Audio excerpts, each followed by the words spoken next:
Azərbaycan və Ermənistan arasında sülh reallıqdır. İlham Əliyevdən açıqlama. Paşinyan 2028-ci ildə Bakıya səfər edəcəyinə ümid edir. Sepah qüvvələrinə hücum edildi. Hörmüzdə əməliyyatda 15 min hərbçi iştirak edəcək. Ukrayna Rusiyaya məxsus neft tankerini vurdu.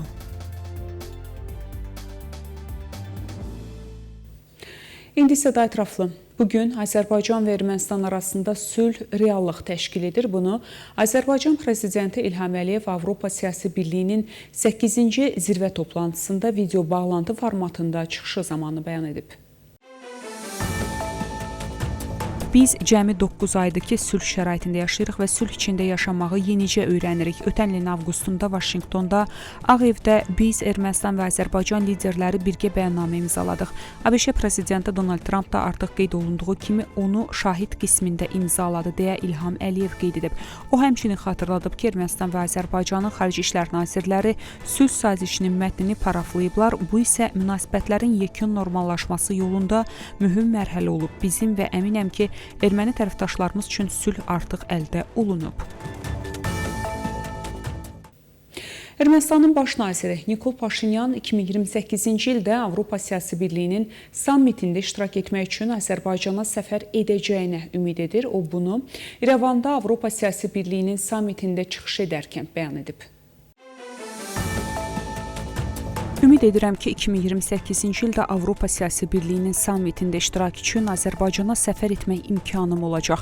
Yeri gəlmişkən Ermənistan və Azərbaycan sammitlərin keçirilməsi üçün bir-birinin namizədliyi qarşılıqlı şəkildə dəstəkləyib deyə Paşinyan qeyd edib. Onun sözlərinə görə Avropa Siyasi Birliyinin sammitləri Ermənistan və Türkiyə rəhbərliyinin təmasları üçün mühüm rol oynayıb. Türkiyə Prezidenti Rəcəb Tayyib Ərdoğan ilə mənim ilk ikitərəfli görüşüm məhz Praqada Avropa Siyasi Birliyinin ilk sammiti çərçivəsində baş tutub. İndi isə Türkiyənin vitse-prezidenti Avropa Siyasi Birliyinin sammitində iştirak etmək üçün İrəvandadır və Ermənistana səfər edən ilk Türkiyə vitse-prezidenti olub.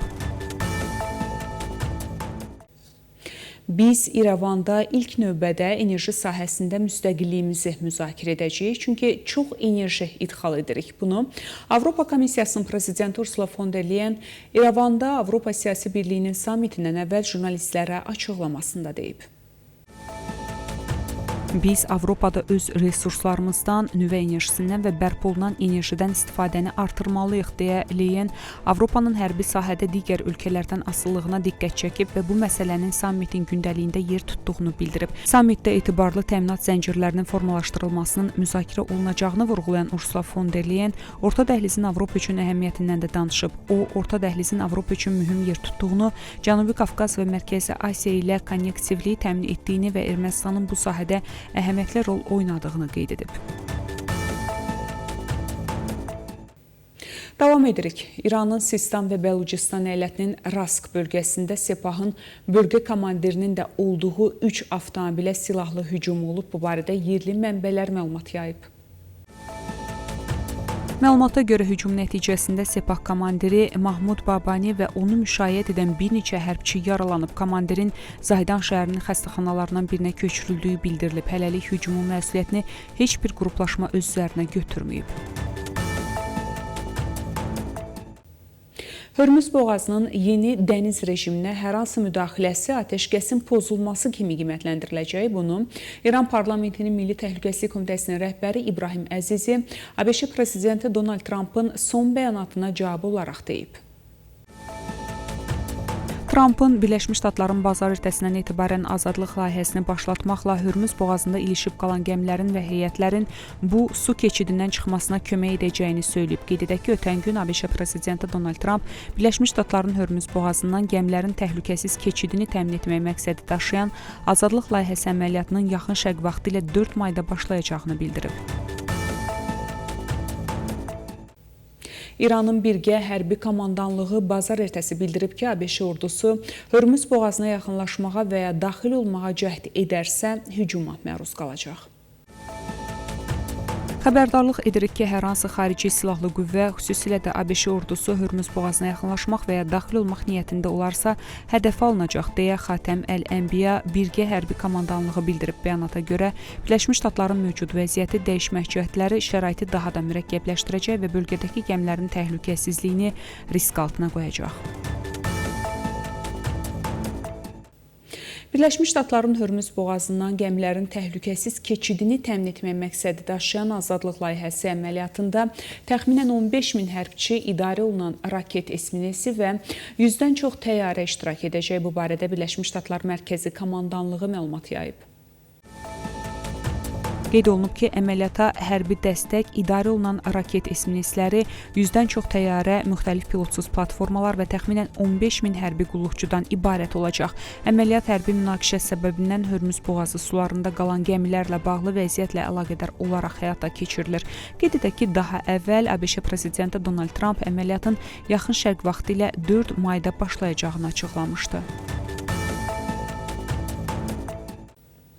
Yaxın Şərq bölgəsində Birləşmiş Ştatlara məxsus hərbi təyyarələrin hərəkətliliyinin nəzərə çarpacaq dərəcədə artdığı müşahidə olunur. Bu artımın böyük hissəsini hərbi nəqliyyat və havada yanacaq dolduran təyyarələr təşkil edir. Flight Radar 24-ün məlumatlarına görə bu uçuş izləmə proqramı şənbə 2 may tarixində Avropadan yaxın şərq ölkələrinə doğru hərəkət edən ABŞ hərbi təyyarələrinin sayında qeyri-adi artım qeydə alıb. Məlumata əsasən Əl Cəzirə tərəfindən də yayımlanan bu hesabatda qeyd olunur ki, bölgəyə göndərilən təyyarələrin əksəriyyəti C-17A Globemaster 3-cü tipli hərbi yük təyyarələrdir. Bu təyyarələrin hər biri təxminən 77 ton avadanlıq və 100-ə yaxın şəxsi heyət daşımaq qabiliyyətinə malikdir.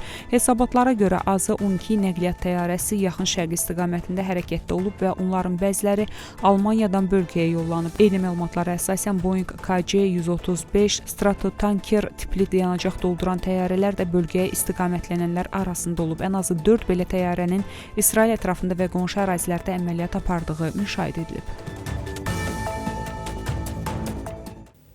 Fransa prezidenti Emmanuel Macron ABŞ və İran tərəfindən Hürmüz boğazının koordinasiyalı şəkildə açılmasına çağırıb. Macron Ermənistanda keçirilən Avropa liderlərinin toplantısında bildirib, bizim ən çox istədiyimiz ABŞ və İran tərəfindən koordinasiyalı açılışdır. Bu, Hürmüz boğazının açılması üçün yeganə yoldur. O, eyni zamanda vurğulayıb ki, Fransa çərçivəsi Paris üçün aydın olmayan heç bir hərbi əməliyyatda iştirak etməyəcək. Bu mövqe ABŞ ordusunun bugündən etibarən Hürmüz boğazında qalan gəmilərin çıxarılmasına kömək məqsədi ilə missiyaya başlaması fonunda səsləndirilib. Davam edirik. Ukrayna ordusu Novorossiysk limanında Rusiyaya məxsus 2 neft tankerini məhv edib. Bu barədə Ukrayna prezidenti Vladimir Zelenski məlumat verib. Zelenski bildirib, onlar aktiv şəkildə neft daşınmasında istifadə olunurdu. Belə hörmətli tamaşaçılar, bu saata çatdıracağım əsas xəbərlər bunlar idi. Görüşmək ümidi ilə salamat qalın.